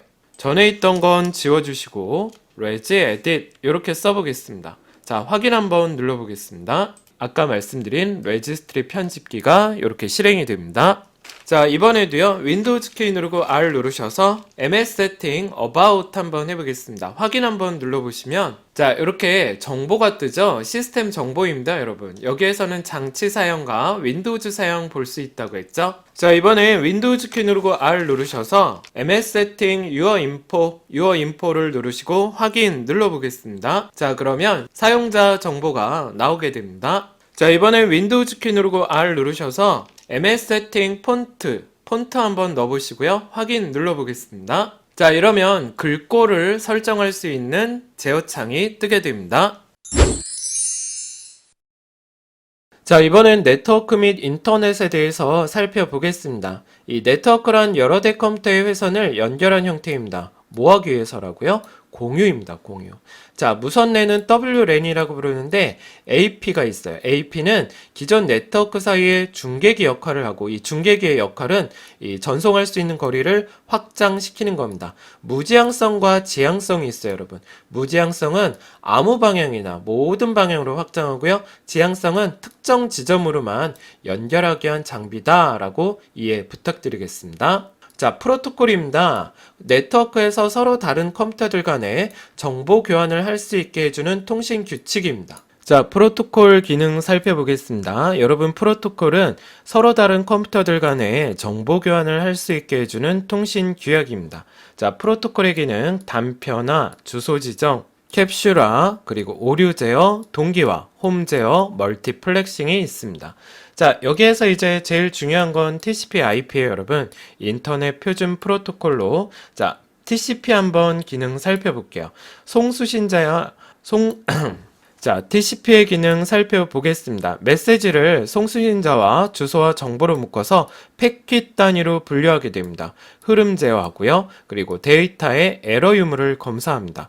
OSI 7계층 중 전송 계층에 속한다는 거 잊지 마십시오. 자, IP 보이시죠? 패킷의 주소를 해석하고 경로를 결정하는 네트워크 계층에 속합니다. 자, 여기 보시면 HTTP는 하이퍼텍스트 전송 프로토콜이고요. DHCP는 IP 주소를 자동으로 할당해주는 동적으로 IP 주소 부여하는 겁니다. 자, ARP 별표 한번 해볼까요? 문제 많이 나왔었어요, 여러분. IP 주소를 물리적 주소로 바꿔주고 거꾸로 가는 거는 RARP 이렇게 들어가게 됩니다. 자, 그 다음에 ICMP입니다. 컴퓨터나 네트워크 기기의 상태를 확인하기 위해서 보내는 건데 ACK가 긍정의 응답, 그리고 NAK가 부정의 응답입니다. 자, 네트워크 살펴보겠습니다. 계속. 클라이언트는 파일 프린터 등의 공유 자원을 사용할 수 있게 하는 소프트웨어고, 프로토콜은 아까 말씀드렸지만 통신 규칙입니다. 서비스는 내 컴퓨터의 자원을 다른 컴퓨터에서 사용할 수 있도록 해주는 거고요. 어댑터는 컴퓨터를 물리적으로 연결하는 하드웨어입니다. 자, 서브넷 마스크 보이시죠? 네트워크 주소와 호스트 주소를 구별해 주는 걸로 우리 C클래스라고 보시면 됩니다. 게이트웨이 보이시죠? 프로토콜이 서로 다른 통신망을 접속하기 위한 장치입니다. 자, 네트워크 관련 장비 살펴보겠습니다. NIC는 컴퓨터와 컴퓨터, 컴퓨터와 네트워크를 연결하는 장비로 랜 카드라고 부르고요.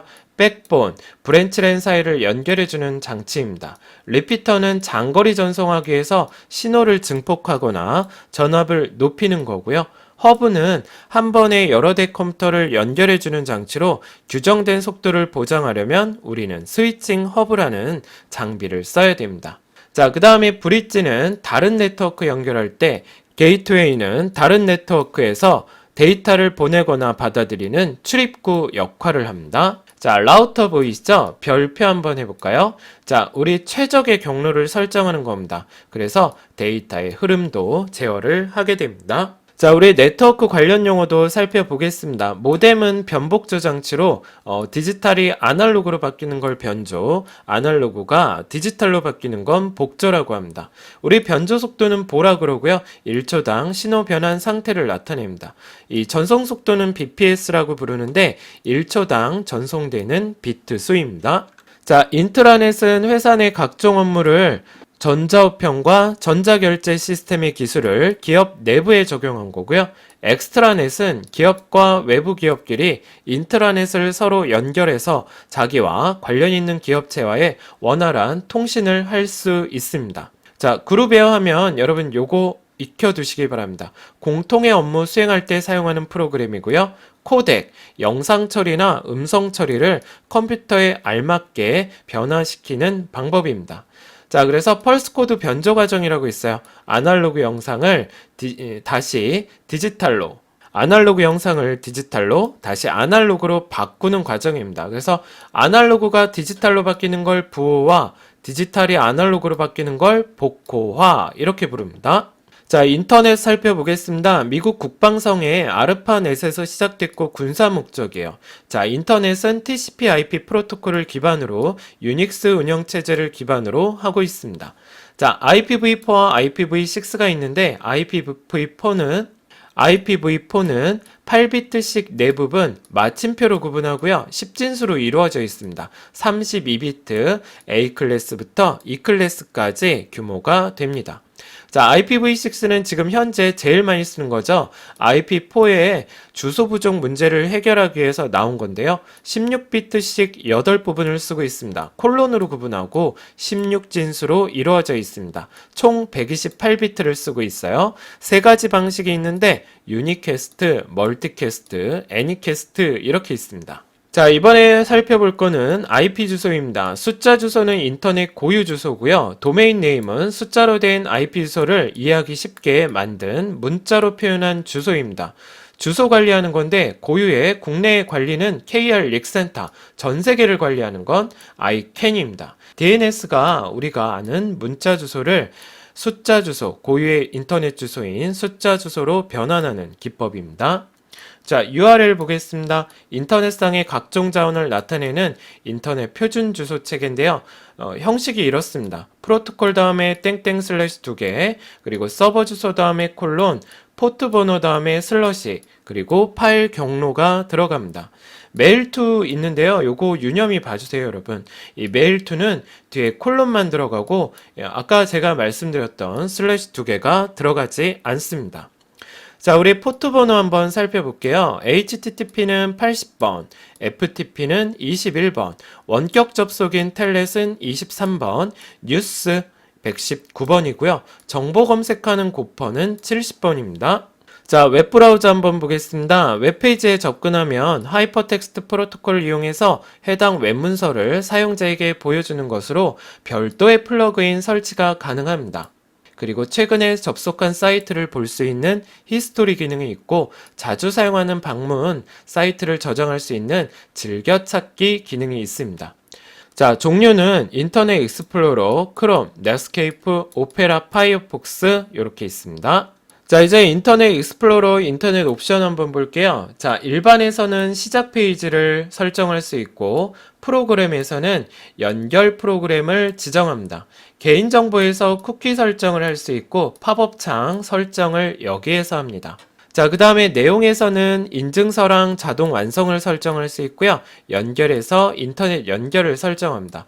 보안에서는 제한된 사이트를 지정할 수 있습니다. 자, 그리고 예를 들어서 우리가 인터넷에서 문서를 인쇄하는데 사진이 인쇄가 안 될 때, 화면에는 그림이 보이는데 출력이 안 되면 여러분들 어디 들어가신다고요? 고급 들어가셔서 해결해 주시기 바랍니다. 자, 이번에는 인터넷 관련 용어 살펴보겠습니다. 여러 가지가 있는데 중요한 것만 살펴보도록 할게요. 자, 우리 플러그인이라고 있습니다. 웹브라우저의 기능을 확장하는 건데 인터넷 할 때 음악을 듣거나 영상 볼 때 바로 플러그인을 설치해서 우리가 듣고 싶은 거, 보고 싶은 거를 볼 수 있습니다. 자, 캐싱입니다. 자주 사용하는 사이트의 자료를 저장했다가 접근하지 않아도 이게 뭐냐면 온라인이 아니어도 보여지게 하는 거고요. 쿠키, 웹사이트의 접속 정보를 저장해서 해킹의 대상이 될 수 있는 겁니다. 예를 들어서 자동 로그인도 쿠키의 일종입니다. 자, 북마크가 즐겨찾기고요. 그리고 VoIP 보이십니까? 인터넷 전화라고 하고요. 그리고 블루투스 있습니다. 컴퓨터 등 여러 기기를 정보 전송을 목적으로 하는 근거리 무선 접속 프로토콜입니다. 자, SSO 한 번의 로그인으로 여러 사이트를 이용하는 보안 기술이고요. 여러분 통합 아이디라는 거 아시죠? 그게 바로 이겁니다. RSS 업데이트 정보 알려주는 거고 시멘틱 웹, 컴퓨터가 정보를 이해하고 조작할 수 있는 차세대 지능형 웹입니다. 자, 스마트 그리드는 전기를 정보통신망에 연결한 거고요. 모바일 오피스는 스마트폰으로 업무 처리하는 겁니다. 웨이즈, 데이터베이스에서 키워드를 이용한 검색하는 거고요.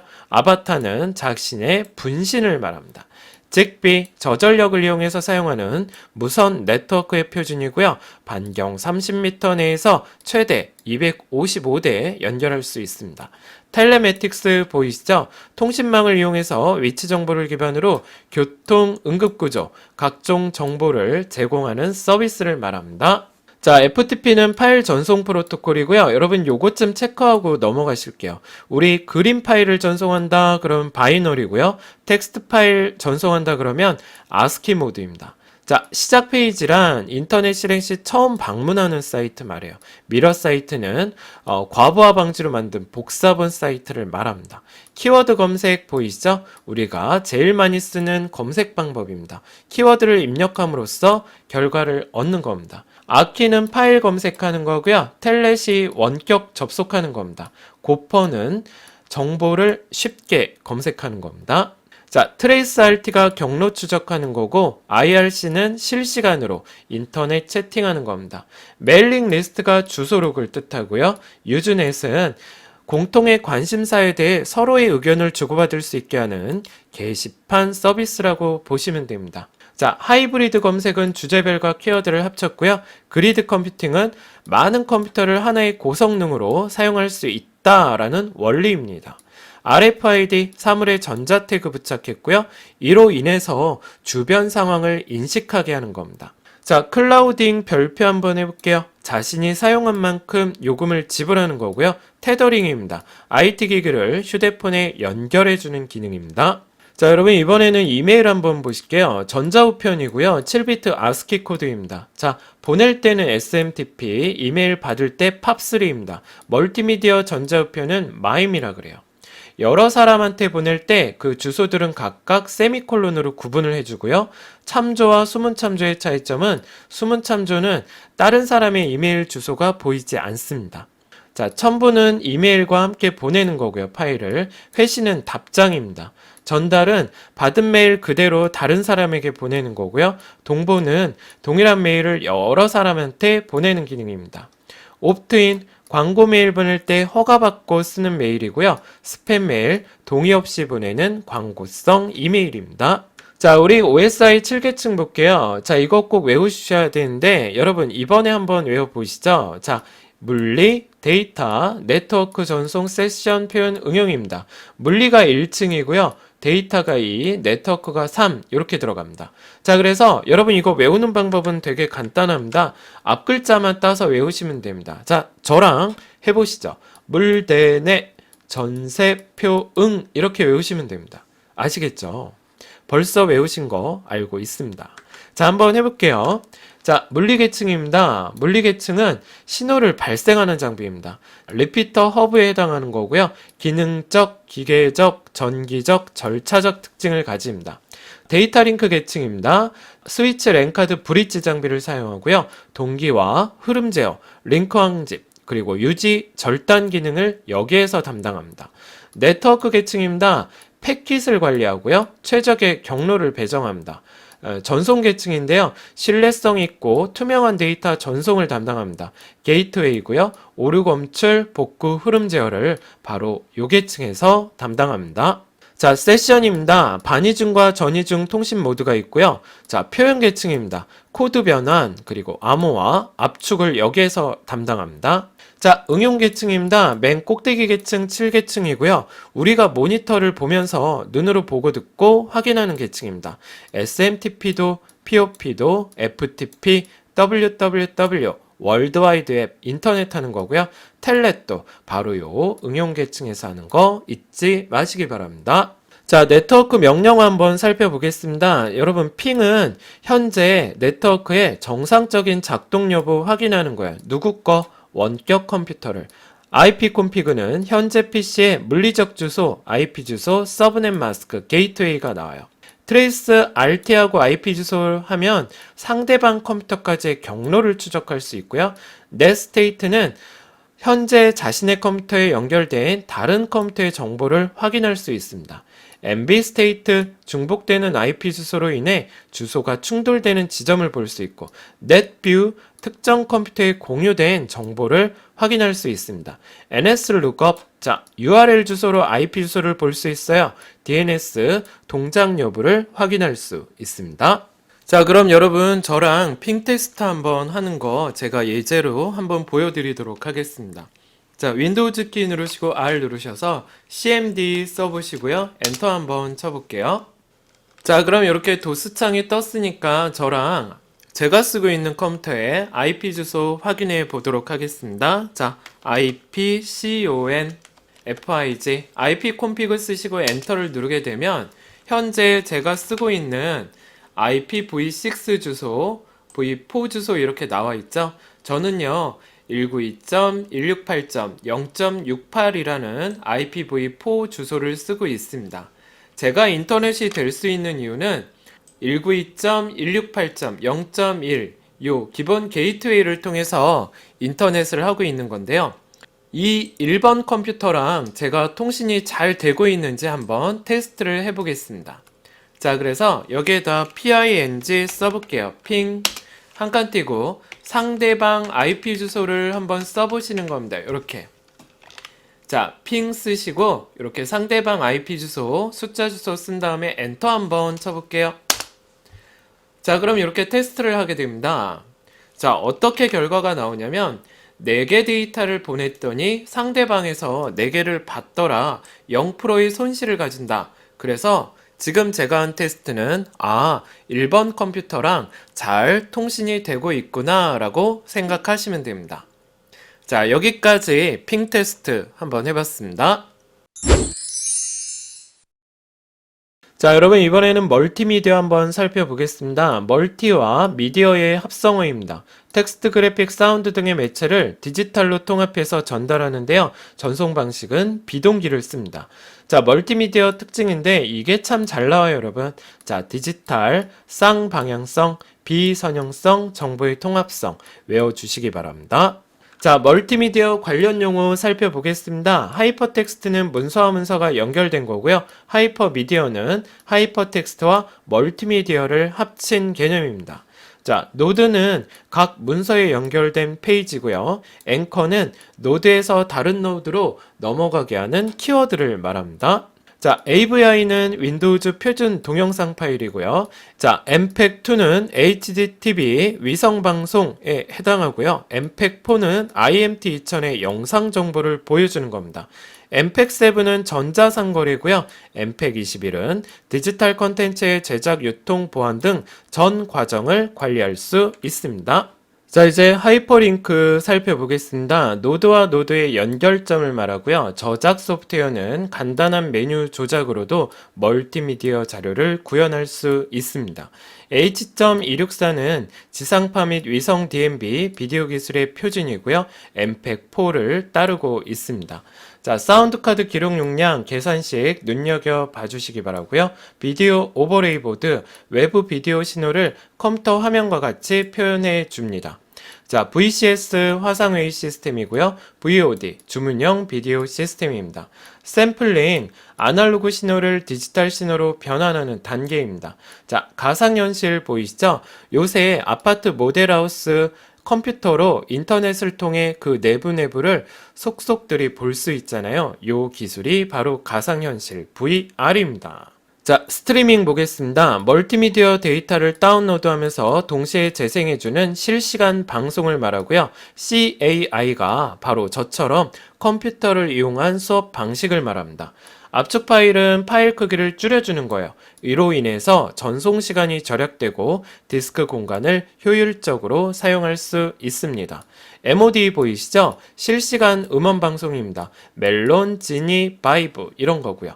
비트맵입니다. 고해상도를 표현하고 실제 이미지를 표현합니다. 용량이 크고 확대하면 계단 현상이 나타납니다. 이에 반해 벡터 방식은 확대해도 거칠어지지 않는 일러스트나 AI 프로그램을 말합니다. AI가 인공지능 아니에요, 여러분. 일러스트 그냥 줄여서 한 말입니다.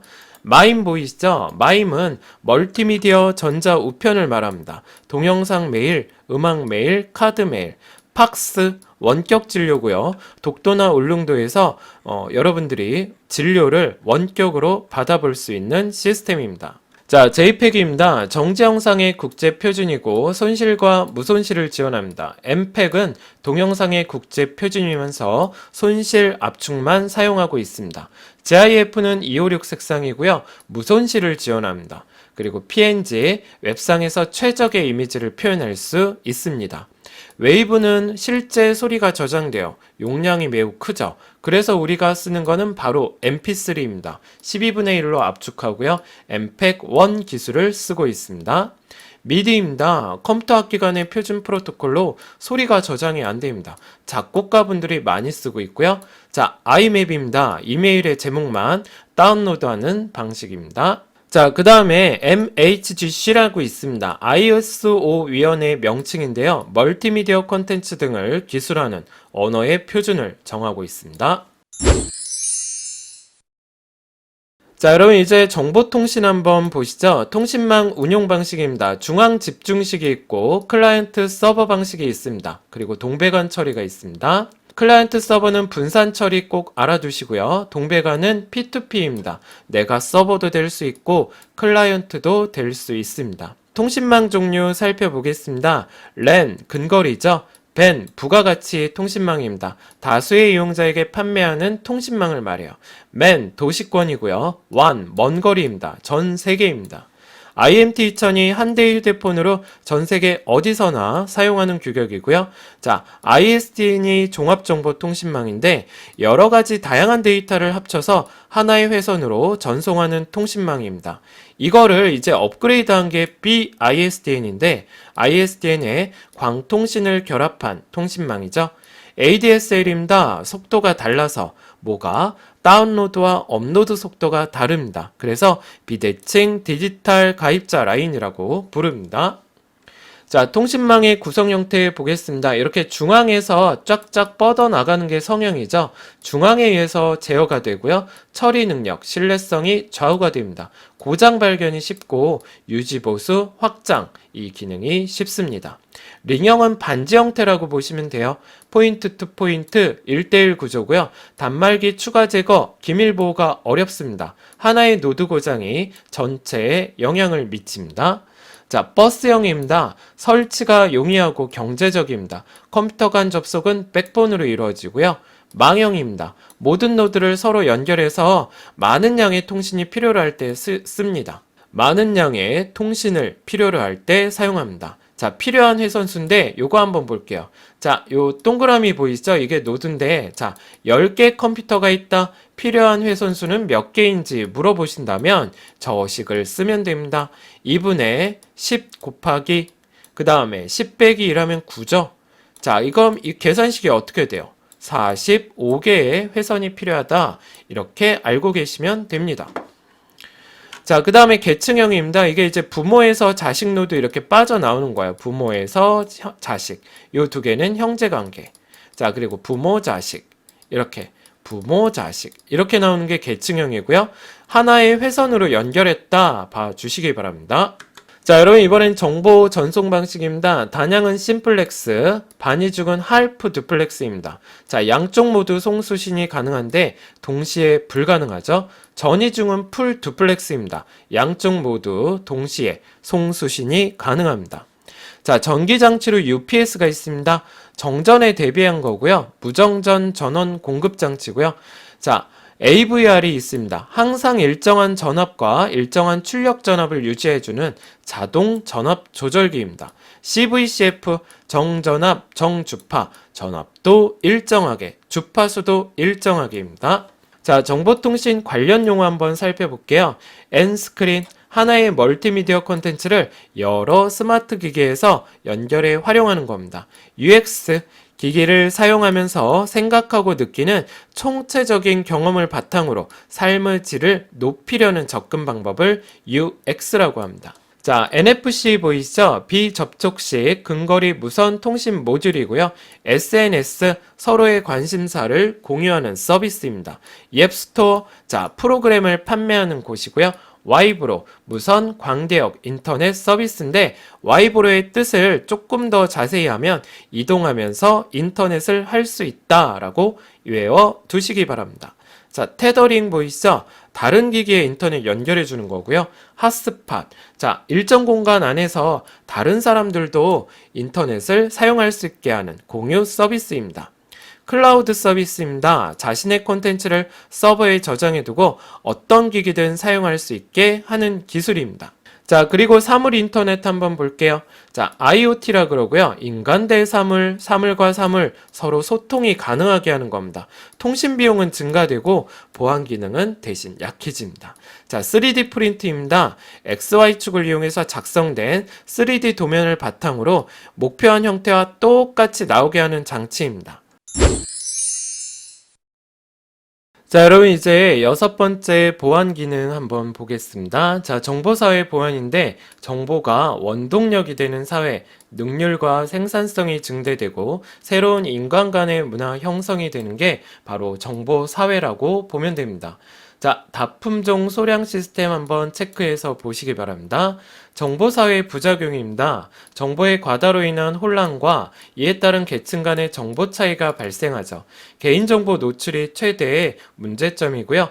비인간화, 현실을 도피하게 됩니다. 집에만 있는 사람들이 많아졌고 사회적 혼란이 초래가 됩니다. 그리고 테크노 스트레스라는 용어가 생기기 시작했습니다. 정보소외 현상이 생겨납니다. 정보 이용 기회의 불균 등으로 인한 문제점입니다. 자, VDT 증후군은 장시간 모니터를 보면서 생겨나는 증상으로 불안 증세를 예로 들 수 있습니다. 자, 저작권법 한번 살펴보겠습니다. 저작자의 권리를 보호하고 저작물에 대한 공정한 이용을 도모함으로써 관련 산업 발전에 이바지해주는 걸 저작권법이라고 합니다. 자, 저작권 보호기간 한번 살펴보겠습니다. 2013년 7월 1일부터 시행을 하게 되는데, 시작일은 사망한 일, 그 공표한 날, 그 다음에 1월 1일부터 시작입니다. 저작재산권은 저작자의 사망 후 70년간 존속하는 것을 원칙으로 하고 있습니다. 공동저작물인 경우 마지막으로 사망한 자를 기준으로 해서 70년이고요. 무명 또는 이명일 때는 공표된 시점을 기준으로 70년입니다. 자, 보안 위협 형태 한번 살펴보겠습니다. 스푸핑은 웹사이트를 구축해서 정보를 빼내는 거고요. 스니핑은 패킷을 엿보면서 아이디와 패스워드 정보를 빼내는 겁니다. 스파이웨어는 동의 없이 정보를 수집하는 거고, 훅스, 악성 코드인 것처럼 가장하는 겁니다. 디도스, 여러 대 컴퓨터가 동시에 특정 사이트를 공격하는 거고, 웜은 네트워크를 통해 연속적으로 자신을 복제해서 시스템 부하를 일으켜 다운되는 현상을 말합니다.